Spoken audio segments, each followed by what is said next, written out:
नमस्कार। मेरा नाम जय कुमार है और आज हम जानेंगे छत्तीसगढ़ नामकरण के आधार और कौन कौन से वे छत्तीसगढ़ हैं इसके बारे में भी जानेंगे।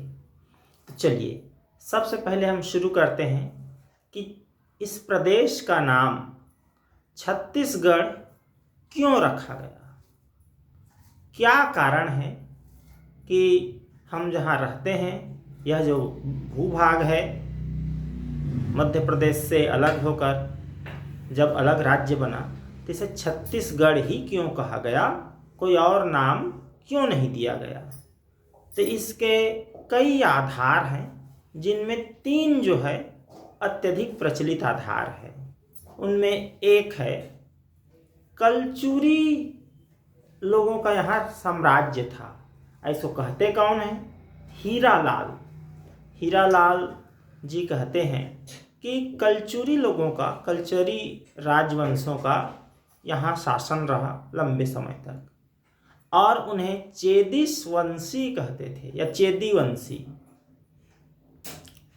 और तो चेदी वंशी को फिर उनके नाम पर चेदिसगढ़ कहा जाने लगा। उनके साम्राज्य को चेदी वंश के राजा चेदी तो चेदिसगढ़ कहा गया और चेदिसगढ़ जो है कालांतर में परिवर्तित होते होते छत्तीसगढ़ बन गया।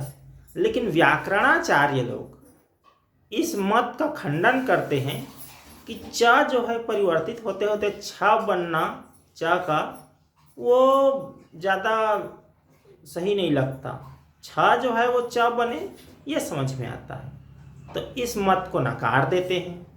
फिर एक और मत आता है कि औरंगजेब के अत्याचार से उत्तर प्रदेश से महानदी के किनारे बस गए आकर के सतनामी लोग और प्रारंभ में 36 घर सतनामी लोग बसे, तो उनके कारण इस भूभाग को धीरे धीरे छत्तीसगढ़ कहा जाने लगा।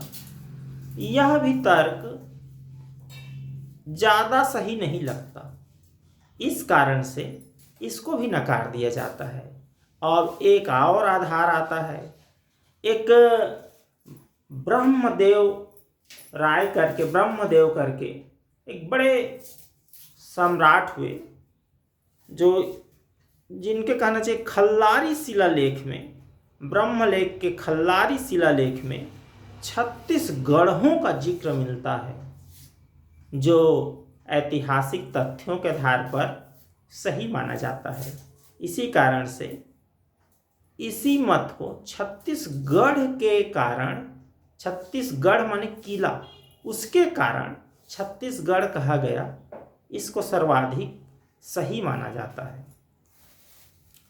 अब इसमें एक और प्रश्न उठता है कि क्या इस भूभाग में 36 किले ही हुए, 36 गढ़ ही हुए? तो गढ़ों की संख्या को तो कई लोग और ज़्यादा कहते हैं, फिर कई लोग मुख्य मुख्य गढ़ कहते हैं, इससे कम कर देते हैं, किंतु सर्वाधिक मान्य मत यही है। तो अब देखते हैं कि छत्तीसगढ़ जो है कलचुरियों के रतनपुर कलचुरी लोग जब शासन करते थे, सर्वाधिक तो नहीं कहें लेकिन अत्यधिक समय तक कलचुरियों का शासन काल रहा।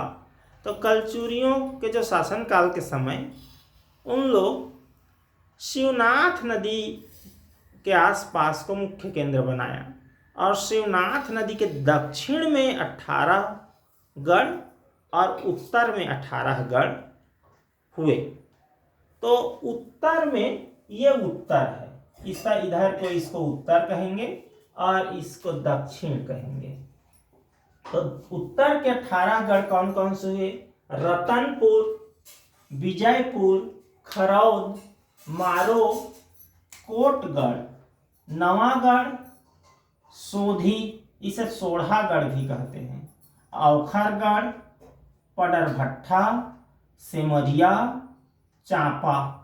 चांपा बाद में नाम प्रचलन में आया, पहले मदनपुर को जानते थे। वहां पर एक मदनपुर करके गांव भी है, पहले वो केंद्र हुआ करता था, इसलिए चांपा का पुराना नाम मदनपुर भी है।